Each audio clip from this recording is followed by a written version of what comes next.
Prefácio. E Deus fazia maravilhas extraordinárias. Atos 19:11. Nosso Senhor Jesus Cristo é esse Deus de maravilhas. Certa ocasião, ele disse aos crentes judeus: E conhecereis a verdade, a verdade vos libertará. João 8:32. Pode algum milagre ser comparado com o que é oferecido por Jesus? Soltar as ligaduras da impiedade, desfazer as ataduras do jugo e deixar livres os quebrantados. Isaías 58:6. Ele curou os enfermos, expulsou demônios, acalmou a tempestade e até mesmo ressuscitou os mortos. Mas será que algum milagre pode se igualar àquele que liberta os homens dos grilhões da ignorância, superstição e transgressão? O profeta Joseph Smith disse: é melhor salvar um homem do que ressuscitar um morto. Paulo disse: onde está, ó morte, o teu aguilhão? Onde está, ó inferno, a tua vitória? Ora, o aguilhão da morte é o pecado. E Coríntios 15:55 e 56, e isso fez lembrar a afirmação: não existe tragédia, exceto no pecado. Este livro não tem objetivo de entreter, e sim o sério propósito de apresentar escrituras, experiências e exortações com a esperança de, desse modo, levar muitos a arrependerem-se de seus pecados e imprudências e decidirem se purificar e aperfeiçoar suas vidas.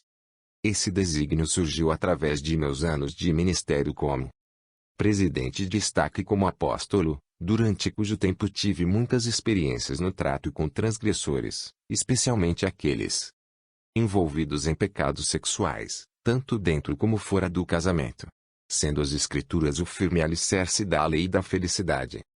Tenho constantemente sentido a necessidade de selecionar as que posso recomendar aos pecadores. As minhas anotações de referências transformaram-se numa coleção que possibilitou o surgimento deste livro. 10 Prefácio. Porque homens e mulheres são humanos e normalmente abrigam tendências carnais e porque fazer o mal é em geral mais fácil do que agir certo, e porque todos pecaram e destituídos estão da glória de Deus. Romanos 3:23. Talvez eu tenha citado muito mais escrituras relativas ao pecado sexual do que sobre qualquer outro assunto. Para curar as doenças espirituais que nos sufocam e contaminam nossas vidas, o Senhor nos deu o remédio exato, o arrependimento. Havia-me decidido a nunca escrever um livro, e fiquei ainda mais determinado quando li a admoestação de Jó: quem me dera que o meu adversário escreva um livro. Jó 31:35.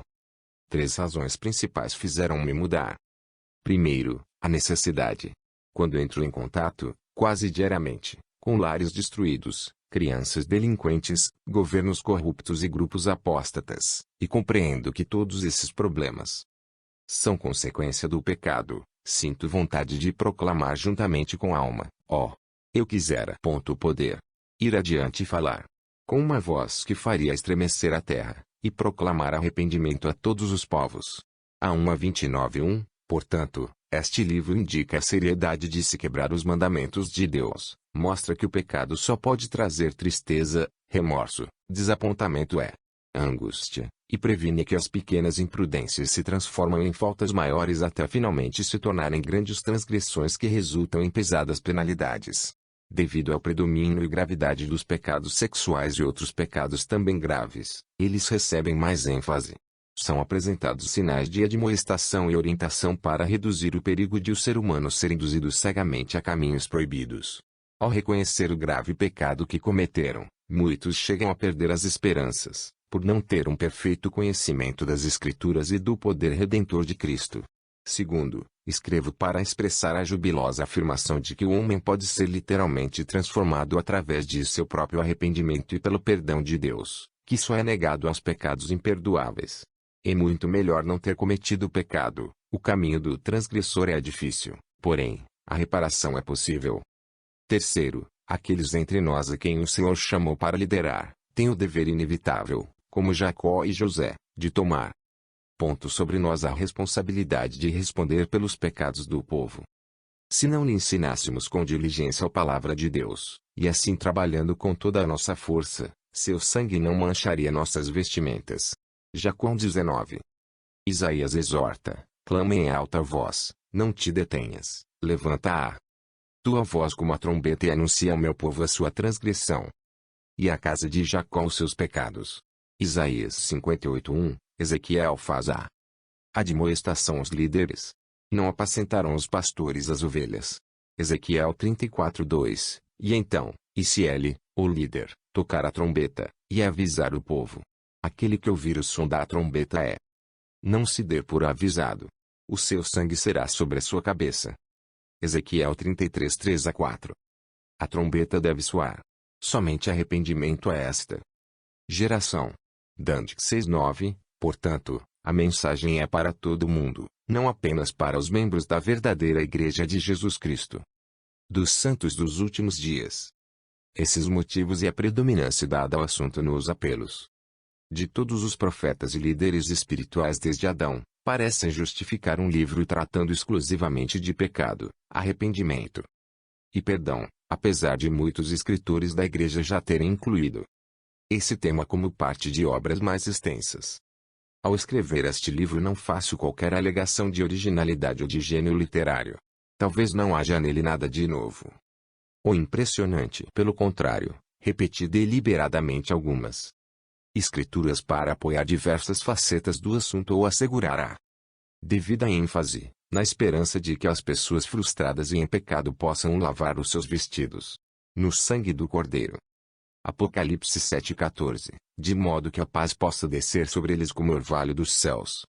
Igualmente, ao escrever sobre o pecado e o arrependimento, não procuro fazer qualquer afirmação de que o autor ou as pessoas citadas, exceto o próprio Senhor, estejam livres de imperfeições. Porém, não haveria muita motivação para sermos bons e fazer o que é certo se todos os oradores e escritores deixassem para discutir o assunto e admoestar somente depois que eles mesmos fossem perfeitos. Nas palavras de Jacó, sei que as palavras verdadeiras 12 Prefácio são duras para os impuros, mas os justos não as temem, pois que amam a verdade e não se abalam. 2 Nef 9:40. Talvez nos advenham alguns dos mesmos sentimentos que advieram a Pedro quando ele se aproximava do fim de sua existência terrena. E tenho por justo, enquanto estiver neste tabernáculo, despertar-vos com admoestações, sabendo que brevemente hei de deixar este meu tabernáculo, como também nosso Senhor Jesus Cristo já me tem revelado. Mas também eu procurarei em toda a ocasião que depois da minha morte tenhais lembranças destas coisas. 2 Pedro 13-15. Aceito plena responsabilidade pelo conteúdo desta obra. E especificamente, a Igreja e seus líderes estão isentos de responsabilidade por qualquer erro ou omissão que porventura o livro venha a apresentar. É impossível para mim ou qualquer outro mortal salvar a alma de quem quer que seja, porém, é minha humilde esperança que aqueles que estão sofrendo os perniciosos efeitos do pecado possam ser ajudados a encontrar o caminho que conduz das trevas para a luz, do sofrimento para a paz, da miséria para a esperança, e da morte espiritual para a vida eterna. Se de alguma maneira este livro alcançar esse objetivo e ajudar a fortalecer os que procuram viver em retidão, meus esforços para escrevê-lo terão sido plenamente justificados. Capítulo 1. Esta vida é o tempo. Pois todos os contratos que não forem realizados com esse propósito, têm fim quando os homens morrem. Doutrina e Convênios 132:7. Pois eis que esta vida é o tempo para os homens se prepararem para o encontro com Deus. A 1:34-32. O destino dos espíritos dos homens a vir a esta terra é empreender uma jornada de duração indefinida. E eles a empreendem perigosamente, às vezes com segurança, às vezes com tristeza e outras com alegria. A estrada é sempre marcada por propósito divino. A jornada passa através da infância com suas atividades despreocupadas mas de rápido aprendizado, através da meninice com seus pequenos desapontamentos, tombos e topadas, suas mágoas ardente entusiasmo, através da juventude com sua exuberância, seus gostos e aversões, seus temores, esperanças e impetuosidade, através da vida conjugal no seu período inicial, com suas responsabilidades, suas competições, ambições, crescimento familiar, etc., e através da idade mais avançada, com suas realizações, empreendimentos, sucessos, descanso e aposentadoria. Durante toda a jornada há oportunidades de aprendizado, progresso e desenvolvimento em direção ao objetivo final. Vemos pessoas que meramente caminham pela vida, sem ter qualquer desígnio, direção, destino ou propósito. Sem mapas ou algo que possa orientá-las, elas apenas percorrem o caminho, pegando aqui e ali as coisas que lhes agradam aos olhos, aguçam-lhes a vaidade, satisfazem-lhes os apetites, saciam-lhes a sede e satisfazem as paixões. E quando esta existência chega ao término, elas chegaram ao fim da estrada. Porém, estão muito pouco próximas, se é que fizeram algum progresso, de seu real destino, do que quando começaram. E, lamentavelmente, algumas se perdem por completo ao longo do caminho. O propósito divino da vida.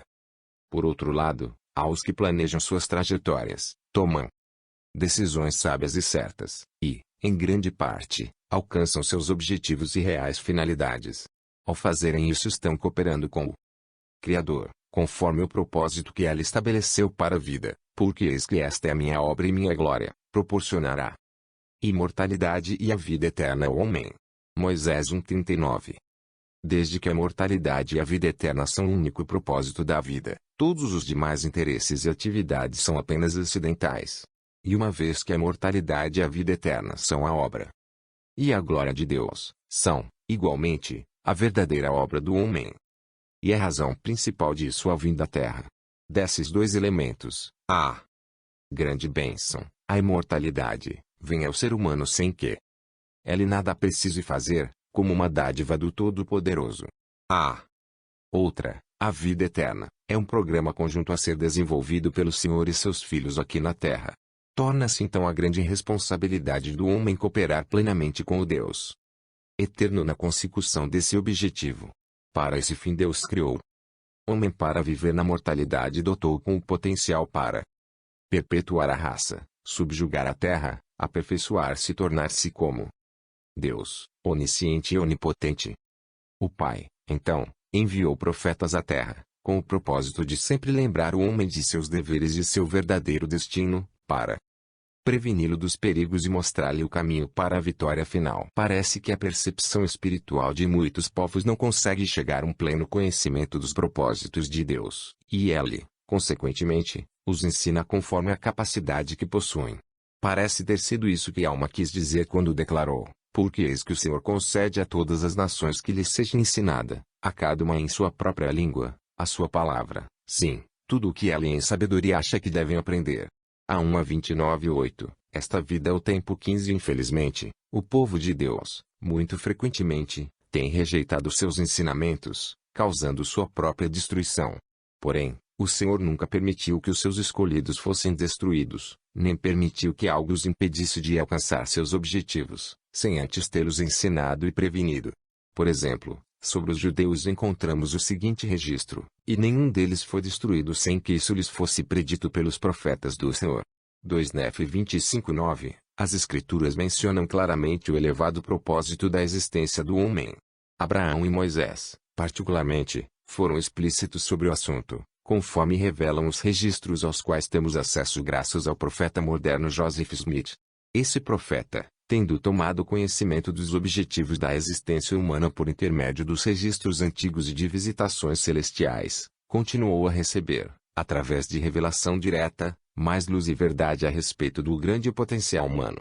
Através dele o Pai confirmou plenamente que o homem é a suprema criação, feito à imagem e semelhança de Deus e seu Filho Jesus Cristo, que é a progênie de Deus, que para o homem, apenas para o homem, a terra foi criada, organizada, plantada e preparada para a habitação humana, e que, tendo em si as sementes da divindade, e portanto sendo um Deus em estado embrionário, o homem tem potencial ilimitado para o progresso e grandes realizações. O significado da crença em Deus. Este livro pressupõe a crença em Deus e no elevado propósito da vida. Sem Deus, o arrependimento teria pouco significado, e o perdão seria tanto desnecessário como irreal. Se não houvesse Deus, a vida seria realmente inexpressiva, e, como aconteceu com os antediluvianos, com os caldeus, como os israelitas e com numerosos outros povos e civilizações, Talvez encontrássemos justificativa no anseio de viver apenas o dia de hoje, de comer, beber e divertir-se, ver Lucas 12:19, esbanjar e satisfazer todos os desejos mundanos. Se não houvesse Deus, não haveria redenção, ressurreição nem eternidades, e consequentemente a esperança não existiria. Porém, existe um Deus, e Ele é amoroso, bondoso, justo e misericordioso, e há uma existência interminável. O homem irá tolerar ou desfrutar o futuro de acordo com as obras que realizar na mortalidade. Portanto, uma vez que a vida mortal é apenas uma par. 16. O milagre do perdão. Partícula comparada com a duração infinita da eternidade, o homem deve tomar muito cuidado para que seu presente lhe assegure alegria, progresso e felicidade para seu futuro eterno. O nosso conhecimento pré-mortal. No registro de uma notável visão, Abrão explicou-nos pormenorizadamente os propósitos de Deus ao criar o mundo e colocar-nos como seus habitantes. Ora, o Senhor havia mostrado a mim, Abraão, as inteligências que foram organizadas antes de existir o mundo, e entre todas estas havia muitas nobres e grandes. Abrão 3:22. No conselho dos céus, o Senhor delineou claramente o plano, suas condições e benefícios. A terra não seria apenas um local de moradia para o homem, seria também uma escola e um campo de provas, uma oportunidade para o ser humano provar o seu valor. O livre-arbítrio seria concedido ao homem a fim de que pudesse fazer suas próprias escolhas. A vida transcorreria em 3 mais partes ou estágios: pré-moral, mortal, mortal e imortal. O terceiro estágio incluiria a exaltação, vida eterna com divindade, para aqueles que magnificassem sua existência mortal. Tudo o que fosse realizado em um estágio afetaria vitalmente o estágio ou estágios seguintes. Se a pessoa conservasse seu primeiro estado, ser-lhe-á permitido viver o segundo, que é a vida mortal, como um período posterior de provação e experiência. Se magnificasse o segundo estado, sua experiência terrena, a vida eterna estaria à sua espera. Com essa finalidade os homens passam por numerosas provações durante o estágio mortal, para ver se eles farão todas as coisas que o Senhor seu Deus lhes mandar. Abrão 3:25. Nós mortais que agora vivemos nesta terra, estamos passando por nosso segundo estado. O fato de estarmos aqui com corpos mortais, por si só, atesta que guardamos nosso primeiro estado. A matéria de nosso espírito era eterna e coexistente com Deus, mas foi organizada em corpos espirituais pelo Pai Celestial. Nossos corpos espirituais passaram por um longo período de crescimento, progresso e treinamento, e por termos passado no teste, fomos finalmente admitidos a esta terra e à mortalidade. Esta vida é o tempo 17. Um propósito definido para nossos espíritos virem a esta terra e assumir o estado mortal, foi obter um corpo físico, o qual estaria sujeito a todas as fraquezas, tentações, defeitos e limitações da mortalidade, devendo, além disso, enfrentar o desafio de superar a si mesmo, conquanto não tenhamos lembrança de nossa vida pré-mortal. Antes de virmos para cá, todos nós compreendíamos definitivamente o propósito de estarmos aqui. Deveríamos adquirir conhecimento, ser educados e treinados, controlar nossos impulsos e desejos, dominar e controlar nossas paixões, e superar nossas fraquezas, pequenas e grandes. Deveríamos eliminar os pecados tanto de omissão como de cometimento, e seguir as leis e mandamentos que nos foram dados pelo Pai. Que o esforço para alcançar esse objetivo dignifique e enobrece o homem, foi reconhecido pelos maiores pensadores do mundo. Dante, por exemplo, assim se expressou: considerai a vossa origem, vós não fostes criados para viver como feras, mas para seguir a virtude e o conhecimento. 1. Compreendermos também que, após um período que variaria de segundos a décadas da vida mortal, morreríamos, nossos corpos voltariam à Mãe Terra, da qual foram criados, e nossos espíritos iriam para o mundo espiritual, onde seríamos ainda melhor preparados para o nosso destino eterno. Depois de determinado período, haveria uma ressurreição, ou reunião do corpo e espírito, o que nos transformaria em seres imortais, e nos possibilitaria galgar o degrau seguinte rumo à perfeição e à divindade. Essa ressurreição se nos tornou possível graças ao sacrifício do Senhor Jesus Cristo, o Criador desta terra, que executou esse notável serviço em nosso favor. Um milagre que não poderíamos realizar por nós mesmos. E assim, foi-nos aberto o caminho para a imortalidade e, se nós provarmos dignos, eventual exaltação no reino de Deus. O Evangelho é nosso mapa para localizar um lugar que ainda não visitamos, geralmente recorremos a um mapa. Como um segundo grande favor, o Senhor Jesus Cristo, nosso Redentor e Salvador, deu-nos um mapa, código de leis e mandamentos através do qual poderemos alcançar a perfeição e, eventualmente, a divindade. Esse conjunto de leis é: Nota 1. Dante, A Divina Comédia. Dante Alighieri, poeta italiano, 1265 a 1321. 18. Milagre do Perdão. Ordenanças é conhecido como Evangelho de Jesus Cristo, e é o único plano que exaltará a humanidade.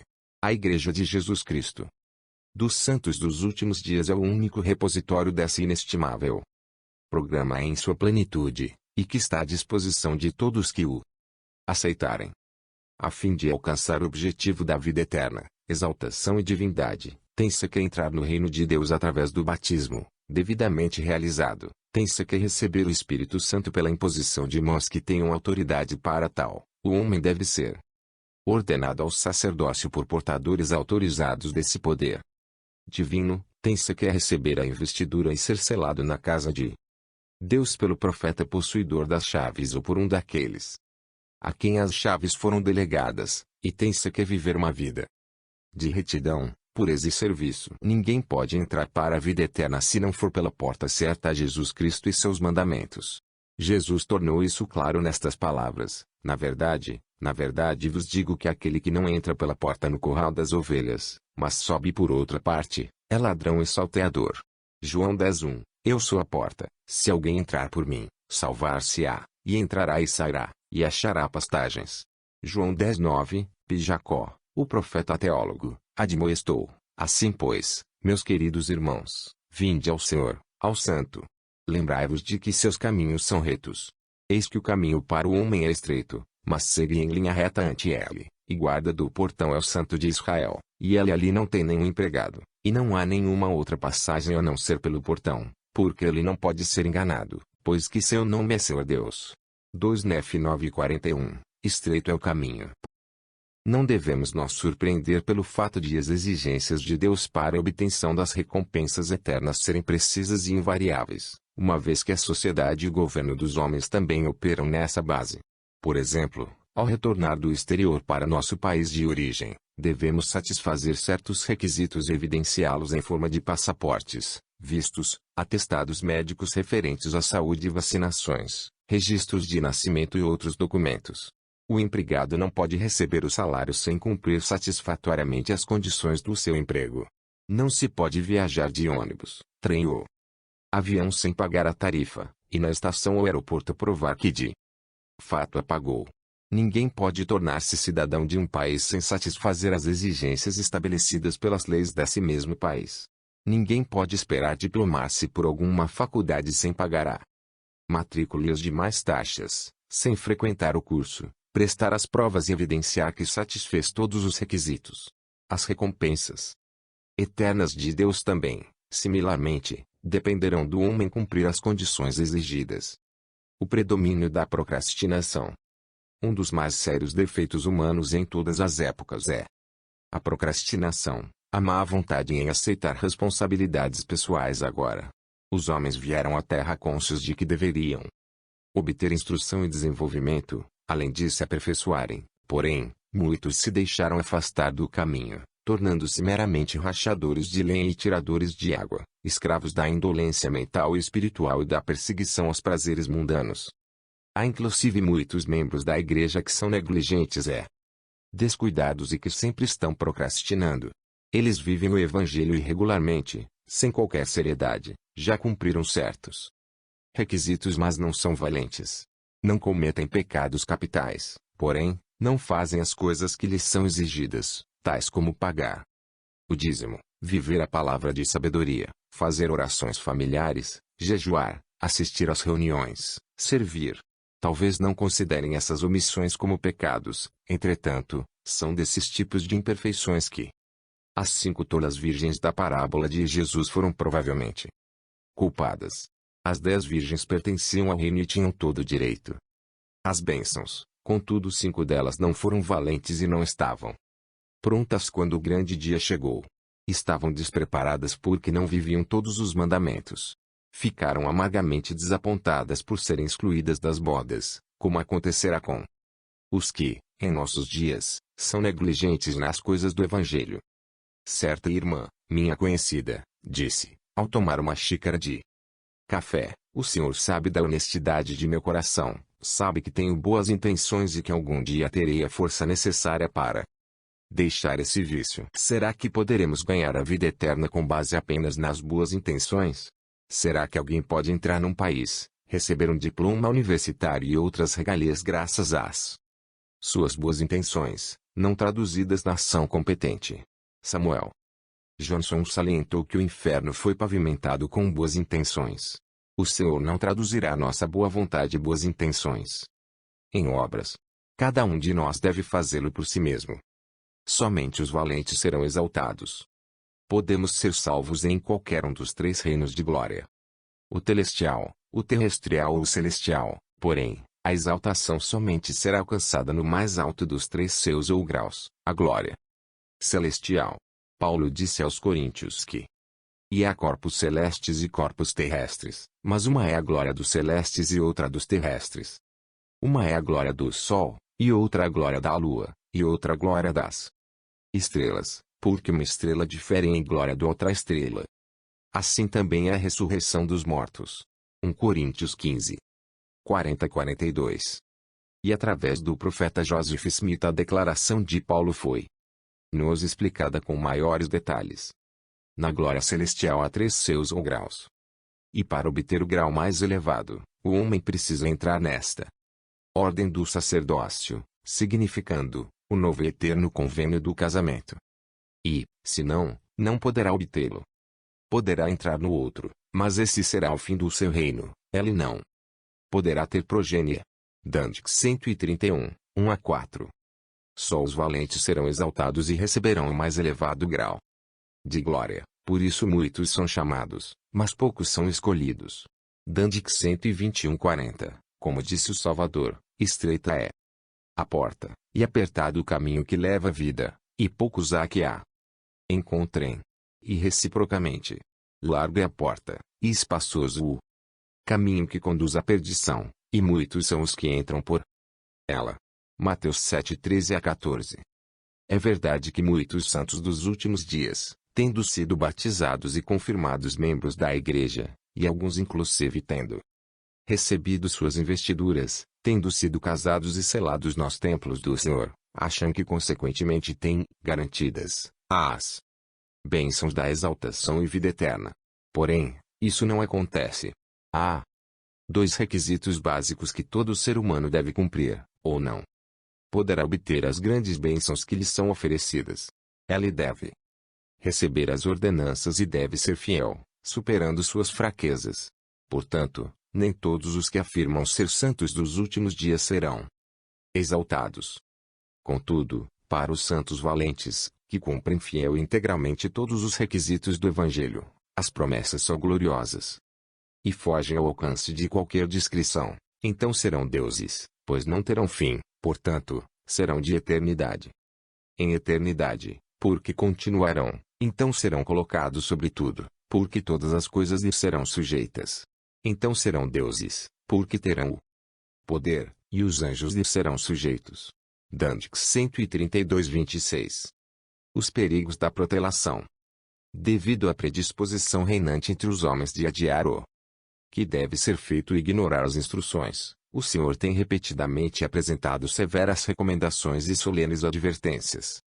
Diversas vezes em diferentes fraseologias e através dos séculos o Senhor tem lembrado o homem de suas obrigações, a fim de que ele nunca possa alegar ignorância. O tema principal da admoestação profética tem sido de que o tempo para agir é agora, nesta vida mortal. Não se pode impunemente retardar o cumprimento dos mandamentos de Deus. Notemos as palavras de Amulek, especialmente as vigorosas declarações referentes a quando devemos agir, que se encontram em itálicos. Sim, eu quisera que viesses, não endurecendo mais vossos corações.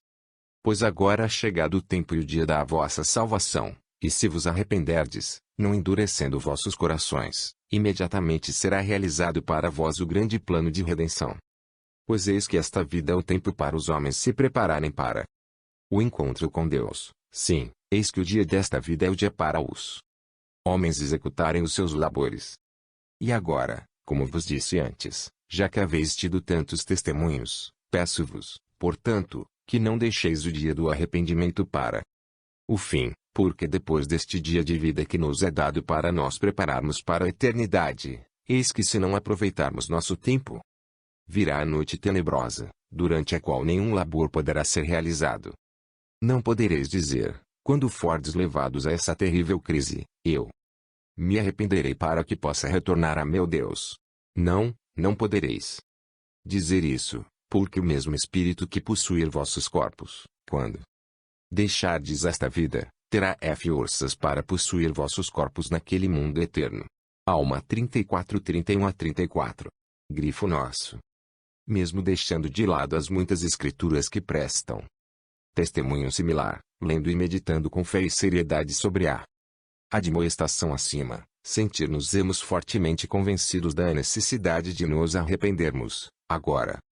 O apóstolo moderno Melvin J. Ballard 2 dá grande ênfase às palavras de Amulek nestes termos. Mas esta vida é o tempo em que os homens devem arrepender-se. Não nos permitamos imaginar que podemos descer à sepultura sem ter dominado as corrupções da carne, e lá ficar livres de todos os nossos pecados e tendências malignas. Eles permanecerão conosco. Permanecerão com o espírito quando ele separar-se do corpo. Na minha opinião, qualquer homem ou mulher pode fazer mais para cumprir as leis de Deus em um ano desta vida do que poderiam em 10 anos na vida após a morte. O espírito apenas pode arrepender-se e mudar, então a batalha terá que prosseguir, posteriormente com a carne. É muito mais fácil superar-se e servir o Senhor quando carne e espírito estão unidos. Este é o tempo em que os homens são mais maleáveis e suscetíveis. Após a morte, descobriremos que cada desejo, cada sentimento, será grandemente intensificado. Quando o barro é maleável, é muito mais fácil de mudá-lo do que quando está duro e solidificado. Esta vida é o tempo para nos arrependermos. É por isso que presumo que levará 1000 anos após a primeira ressurreição até que o último grupo esteja preparado para surgir. Levarão 1000 anos para fazer o que teria levado apenas 70 anos nestas vidas. A revelação do presidente Joseph F. Smith de 1918 contém estas palavras. Os mortos haviam considerado a longa ausência de seus espíritos dos seus corpos como um cativeiro. 4 outra citação do Elder Ballard esclarece o pensamento do presidente Smith. Quando partirmos desta vida, deixarmos este corpo, desejaremos fazer muitas coisas que de modo algum poderemos fazer sem esse tabernáculo. Estaremos seriamente prejudicados, e ansiaremos pelo corpo. Oraremos para que logo chegue a tão esperada reunião com nossos tabernáculos. Então saberemos a grande vantagem que é ter um corpo. Portanto, todo homem e mulher que está adiando até a próxima vida a tarefa de corrigir e superar as fraquezas da carne, está se condenando a anos de cativeiro, pois ninguém poderá ressuscitar antes de completar o trabalho que lhe compete, antes de superar a si mesmo, antes de ter feito tudo o que podia fazer. Esta vida é o tempo. O casamento eterno para o sul é agora. Em nenhum outro lugar o elemento tempo é mais diretamente salientado do que no assunto do casamento eterno. É verdade que um Pai misericordioso faz provisões especiais pós-morte para aqueles que não ouvem o Evangelho nesta vida, mas para os santos dos últimos dias o tempo é agora. Leamos a palavra do Senhor referente ao convênio do casamento. Eu te revelo um novo e eterno convênio, e se não obedeceres, então serás condenado, pois a ninguém é permitido rejeitar este convênio e entrar na minha glória. Dandix 132:4. E esse convênio é o casamento celestial. com referência ao mesmo tema, em nossa própria dispensação. O Senhor proporcionou mais luz ao assunto numa declaração que fez ao povo na Palestina. Pois estreita é a porta e apertado o caminho que leva à exaltação é a continuação das vidas, e poucos há que o encontram, porque no mundo não me recebeis nem me achareis. Mas, se me aceitardes no mundo, então me conhecereis e recebereis a vossa exaltação, para que onde eu estiver, estejais vós também. Isto é vidas eternas, conhecer o único sábio e verdadeiro Deus, é Jesus Cristo é quem ele enviou. Eu sou ele. Recebei vós, portanto, a minha lei. Larga é a porta, e espaçoso o caminho que conduz às mortes. Muitos há que entram por ela, porque não me recebem, nem guardam a minha lei. Dantes 132, 22 a 25. Grifo nosso. Quão impressível o Senhor torna o elemento tempo. E por quê? Ele daria toda essa ênfase se ela não fosse necessária? Será que as frases no mundo e fora do mundo significam que o homem pode passar acidentalmente pelos anos da mortalidade comendo, bebendo e folgando, ignorando todos os mandamentos e deixando de viver uma vida limpa, e ainda assim receber as bênçãos? Seremos julgados de acordo com o nosso conhecimento. O conhecimento do Evangelho advém a muitos homens e mulheres nesta vida juntamente com as oportunidades adequadas de vivê-lo. Esses serão julgados pela lei do Evangelho. Aqueles que não tiverem a oportunidade de ouvi-lo e compreendê-lo durante a existência mortal, terão esse privilégio no mundo por vir. O julgamento será executado segundo o conhecimento e a aquiescência. Os santos dos últimos dias pertencem à primeira categoria. Por terem sido abençoados com os privilégios do Evangelho, eles são e serão julgados conforme as normas do Evangelho. Onde houver lei, é um erro grave não obedecê-la, como salientam as seguintes Escrituras. Disse-lhes Jesus: se fosseis cegos, não teríeis pecado, mas como agora dizeis, vemos, por isso o vosso pecado permanece. João 9,41. Se eu não viera, nem lhes houvesse falado, não teriam pecado, mas agora não tem desculpa do seu pecado. João 15:22. E o servo que soube a vontade do seu senhor, e não se aprontou, nem fez conforme a sua vontade, será castigado com muitos açoites. Mas o que a não soube, e fez coisas dignas de açoites, com poucos açoites será castigado. E a qualquer que muito for dado, muito se lhe pedirá. Lucas 12:47 a 48. As palavras de Jacó ao seu povo poderiam ter sido dirigidas diretamente a nós. Mas ai daquele a quem foi dada a lei, que tem todos os mandamentos de Deus, como nós os temos, e que os transgride e desperdiça os dias de sua aprovação, pois que o seu estado será terrível. 2 Nef 9:27. Algumas oportunidades terminam com a morte. Portanto, para nós que conhecemos a lei mas não a obedecemos, as oportunidades relativas a certas bênçãos irrestritas, têm seu final quando a morte nos fecha os olhos. E, depois de terdes recebido isto, se não guardardes os meus mandamentos, vós não podereis ser salvos no reino de meu Pai.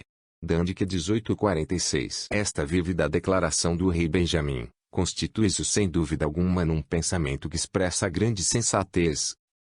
Portanto, se tal homem não se arrepender, mas, sim, permanecer e morrer inimigo de Deus, as exigências da divina justiça despertarão em sua alma imortal um vivo sentimento de sua própria culpa, que o levará a se esconder da presença do Senhor e encher seu peito de culpa, dor e angústia, a qual é como um fogo inextinguível, cuja chama se eleva para sempre. Mosiá 2:38. Este é o estado daqueles que conscientemente deixam de viver os mandamentos nesta vida. Eles trarão sobre si mesmos o seu próprio inferno.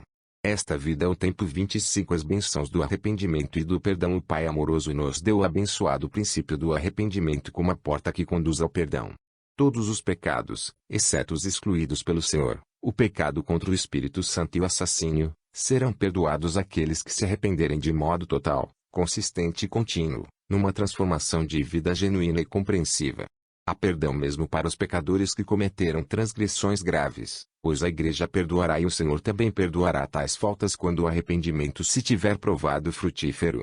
O arrependimento e o perdão são partes da gloriosa escalada rumo à divindade. No plano de Deus, o homem deve voluntariamente fazer essa escalada, uma vez que o livre-arbítrio é básico. O ser humano é livre para escolher, mas não pode controlar as penalidades. Elas são imutáveis.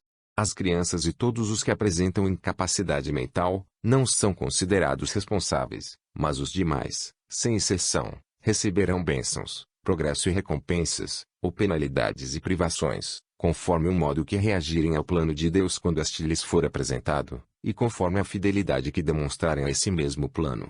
O Senhor sabiamente providenciou tal situação e possibilitou a presença do bem e do mal, do bem-estar e da dor. As alternativas nos oferecem uma escolha, e através dela nos advém o progresso e o desenvolvimento. A ajuda do Espírito Santo na vida de todos, mais cedo ou mais tarde, surge o conflito entre o bem e o mal, entre Satanás e o Senhor. Toda pessoa que já atingiu ou passou a idade da responsabilidade, 8 anos, e com o coração de fato arrependido, e batizada adequadamente, sem dúvida nenhuma receberá o Espírito Santo. E esse membro da idade, se receber a devida atenção, guiará, inspirará, advertirá e neutralizará as sugestões do maligno. O Senhor deixou esse ponto bem claro, portanto, como disse aos meus apóstolos, digo outra vez a vós, que toda alma que crer em vossas palavras, e para a remissão dos pecados for batizada pela água, receberá o Espírito Santo. Dândico 84:64, sobre o mesmo assunto, temos também as clássicas palavras de Moroni, e pelo poder do Espírito Santo podeis saber a verdade de todas as coisas. Moroni 10:5. Tomemos o caminho menos trilhado. Em resumo, o caminho que conduz à vida eterna é limpo, é bem demarcado, mas é difícil. As boas e más influências sempre estarão presentes.